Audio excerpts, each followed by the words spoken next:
नमस्कार। देशकाल प्लस में आपका स्वागत है। मैं हूं मुकेश कुमार। दोस्तों, मोदी सरकार लगातार भारतीय सेना का चरित्र बदलने की कोशिश कर रही है। राष्ट्रवाद की आड़ में वो उसे एक हिंदुत्व की शक्ल दे रही है, हिंदुत्व की विचारधारा को इंजेक्ट कर रही है और सेना का जो सेकुलर कैरेक्टर होता है उसको धीरे धीरे वो डाइल्यूट कर रही है, उस पर भगवा रंग चढ़ा रही है। और हमने ऐसा कई मौक़ों पर देखा है कि किस तरह से हमारे सैन्य अधिकारी बिहेव कर रहे हैं पब्लिक में। यानी धूमधाम से मंदिर दर्शन के लिए जाना, जो कि पहले नहीं होता था, क्योंकि जो टॉप के सैन्य अधिकारी हैं वो अपनी इन मान्यताओं को, अपने धार्मिक आस्थाओं को इस तरह से पब्लिकली उसका प्रदर्शन नहीं करते थे। ठीक है, कोई हिंदू है, कोई क्रिश्चियन है, सिख है, ईसाई है, उन्हें अपने धर्म का पालन करने की इजाज़त है, लेकिन सार्वजनिक तौर पर उसकी नुमाइश करने की मनाही तो नहीं है। लेकिन ये अपेक्षा की जाती है कि वो सेना के सेकुलर कैरेक्टर को बरकरार रखने के लिए इससे बचेंगे, इसको अवॉइड करेंगे, और लंबे समय तक हमारे अधिकारी ये करते भी रहे हैं। लेकिन मोदी काल का रवैया कुछ अलग है, रंग ढंग अलग है, और सेना के अफसरों को इसके लिए एनकरेज किया जा रहा है। यही नहीं, सेना के अफसर तो अब ऐसा लगता है कि मोदी सरकार की राजनीति, उसकी नीतियों के समर्थन करने के लिए भी उत्सुक रहते हैं और आरएसएस की तारीफ भी वो कर देते हैं। तो ये तो है, लेकिन अब ये जो हद है इसको भी सरकार लांघ रही है।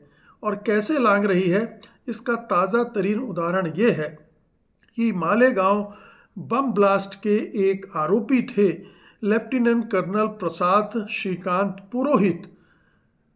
अब वो लेफ्टिनेंट कर्नल थे, उनको अभी 2025 में मुंबई की जो एनआईए कोर्ट है उसने उनको बरी किया था और 17 साल तक मुकदमा चला।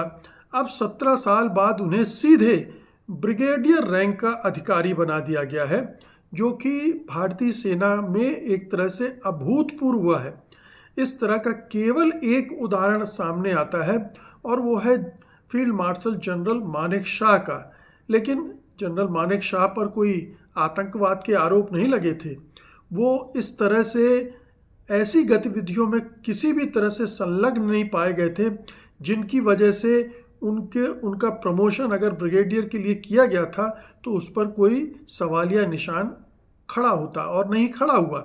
लेकिन यहाँ खड़ा हो रहा है और सेना के अधिकारी ही इसको खड़ा कर रहे हैं। पहले तो आपको बता दें कि मालेगांव बम ब्लास्ट 2008 में हुआ था। तब ये कर्नल पुरोहित जो थे वो मिलिट्री इंटेलिजेंस में थे और 2008 में ही नवंबर में उनको गिरफ्तार किया गया था।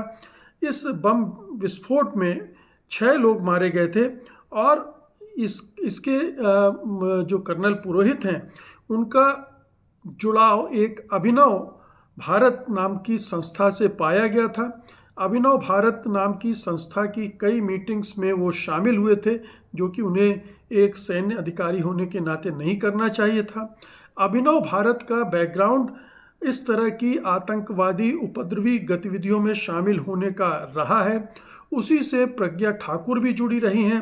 प्रज्ञा ठाकुर भी इस केस में शामिल रही हैं और ये हिंदुत्व टेरर का एक उदाहरण था कि कैसे कुछ लोग हिंदुत्व बिरादरी के इस तरह की गतिविधियों में संलग्न थे।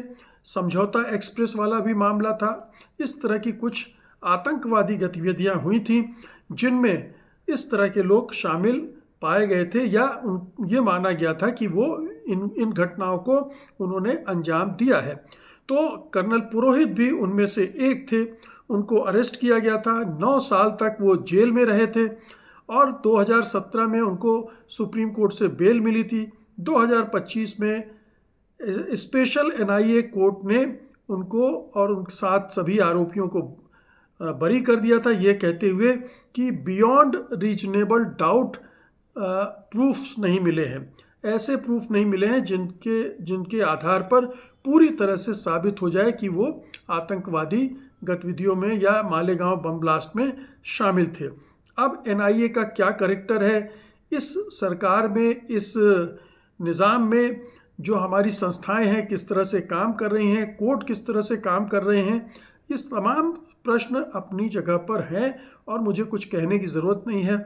आप भी जानते हैं, आप भी समझते हैं कि कैसे अमित शाह छूट गए थे जस्टिस लोया के कोर्ट से, कैसे बरी हुए, और कैसे इस तरह के बहुत सारे मामले गुजरात और गुजरात के बाहर हुए जिनमें जो हिंदुत्व घराने से संबंधित व्यक्ति थे उनको छोड़ा गया, बचाया गया और उसके लिए तमाम तरह की जुगत की गई। यानी जो गवाह थे उनको डराया धमकाया गया, वो मुकर गए और इसी तरह से सबूत गायब हो गए, फाइलें गायब हो गई, कागज़ गायब हो गए। ये सब भी कर्नल पुरोहित के केस में हुआ था और उसके बाद फिर ये स्थिति बनी थी। तो उसके पहले प्रज्ञा ठाकुर भी इसी तरह से बची थी और किस तरह से उनको भी महिमा मंडित किया मोदी जी ने और उनकी पार्टी ने, बीजेपी ने उन्हें बाकायदा सांसद बनाया, भोपाल से चुनाव लड़वाकर ऐसी दागी महिला को टिकट दिया और उनको महत्व ही दिया। तो ऐसे जितने भी लोग थे उनको संघ परिवार ने महिमा मंडित किया और उनको फिर से पुनर्प्रतिष्ठित किया। तो ये कर्नल पुरोहित का मामला भी ठीक वैसा ही है। Colonel Purohit discipline and vigilance के तहत थे, उन पर बैन था, रेगुलर ड्यूटी नहीं कर रहे थे, वो प्रमोशन भी रुक गया था और बाद में ट्रिब्यूनल ने उनको इस आधार पर, जो एनआईए कोर्ट ने उनको छोड़ा, उनको तुरंत अब ब्रिगेडियर बना दिया है। 31 मार्च 2026 को उनका रिटायरमेंट हो जाना था, लेकिन अब उनको ये जो प्रमोशन दे दिया गया है इसकी वजह से अब वो 2028 तक ब्रिगेडियर बने रहेंगे। तो ये स्पेशल ट्रीटमेंट उनको दिया गया है। अब देखते हैं कि जो आपत्तियां उठाई जा रही हैं वो क्या है। पहली आपत्ति तो ये है कि किस तरह से छोड़ा गया, इस तरह की छवि वाले व्यक्ति को सेना में इस तरह से ब्रिगेडियर बनाना कहाँ तक ठीक है, वो कैसे किसी कमांड करेंगे। तो ये कुछ इसके मामले में आपत्तियां हैं, मैं एक एक करके आपको बताता हूँ। एक है कमांड एक्सपीरियंस की कमी है। जो पुरोहित हैं उन्होंने कभी रेजिमेंट या बटालियन का कमांड नहीं किया है। 17 साल से तो वो बाहर ही सेना से, उसके पहले लेफ्टिनेंट कर्नल थे, तो जाहिर है कि उन्होंने कोई बटालियन और रेजिमेंट कमांड नहीं की है। ऐसे में वो ब्रिगेडियर बन के क्या करेंगे?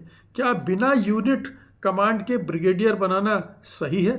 ये एक बहुत ही वैलिड क्वेश्चन है, इसका जवाब कहीं से नहीं मिल रहा है। दूसरा है ब्रिगेड कमांड। क्या उन्हें असल में इन्फेंट्री ब्रिगेड का कमांड दिया जाएगा, जहां इस तरह की कमांड की ज़रूरत नहीं होती, इस तरह के अनुभव की उतनी ज़रूरत नहीं होती है। तीसरा है एडमिनिस्ट्रेटिव रीजंस। क्या आर्मी चीफ को इस प्रमोशन को एडमिनिस्ट्रेटिव ग्राउंड्स पर मना नहीं कर देना चाहिए?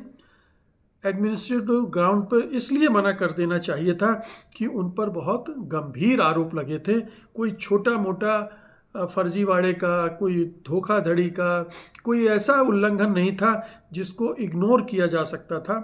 कोर्ट ने ग्रेव सस्पिशन ऑफ गिल्ट के आधार पर उन्हें इंडिक्ट किया था। वे इसे सेना पर कलंक, ये एक तरह से सेना पर कलंक की तरह था और इसे इतने हल्के में लेकर इसको निपटा दिया गया है, ये बहुत चिंताजनक है और इसके पूरी सेना पर असर पड़ते हैं। जब इस तरह के व्यक्तियों को इस तरह से प्रमोशन दिया जाता है तो एक पूरी सेना में एक मैसेज जाता है कि इस तरह की गतिविधियों में अगर उनमें से कोई शामिल होता है तो सरकार किस तरह से उन्हें बचाकर उनको उनकी जो भी वो भुगतेंगे उसकी भरपाई कर सकती है। तो ये जो है ये मामला ऐसा ही है। प्रमोशन के लिए field service, decorations, instructional staff appointment जैसे क्राइटेरिया इसमें पूरे नहीं हो रहे हैं। 16 से 17 साल जेल में रहने वाले ऑफिसर को मेरिट पर प्रमोट करना दूसरे डिजर्विंग ऑफिसर्स का स्लॉट भी छीनना है। यानी जो लोग डिज़र्व कर रहे थे ब्रिगेडियर बनने के, इन 17 सालों में मेहनत की होगी, रेजिमेंट और उसको कमांड किया होगा, उस अनुभव को दरकिनार करके ये अनुभवहीन व्यक्ति को इस तरह से उन्होंने प्रमोट कर दिया। तो ये पूरा मामला आप देखें कि राजनीतिक दबाव इसमें साफ दिख रहा है, सेफ्रनाइजेशन का सीधा सीधा उदाहरण है, और ये बहुत ही ख़तरनाक है भारतीय सेना के लिए। और हालांकि आप इसके बारे में बातचीत ही कर सकते हैं, विरोध ही कर सकते हैं। सेना के जो पूर्व अधिकारी हैं इसे पूरी गंभीरता के साथ इसका विरोध कर रहे हैं। कई लोग जो इसके समर्थक हैं वो कह रहे हैं कि फील्ड मार्शल मानेकशॉ को भी बिना यूनिट कमांड के भी उच्च पद मिल गया था। लेकिन क्या सवाल ये उठता है कि मानेकशॉ पर ऐसे कोई गंभीर आरोप लगे थे क्या? नहीं लगे थे, इसलिए बिल्कुल वो अलग बात है और इसको उससे जोड़कर नहीं देखा जाना चाहिए। बहुत बहुत शुक्रिया आपका, धन्यवाद, नमस्कार।